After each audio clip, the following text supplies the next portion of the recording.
Hi, my name is Troy Womack. I am part of the LeTip group here in Dallas. I'm a CPA. In yesterday's meeting, we had Brandon come and speak on his HVAC business.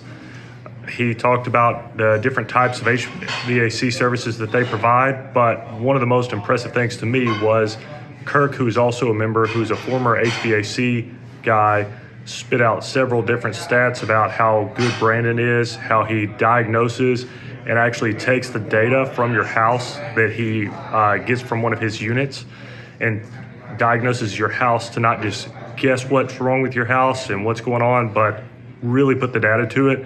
And he really just came across as very knowledgeable and probably somebody I'll use for my own services in the future.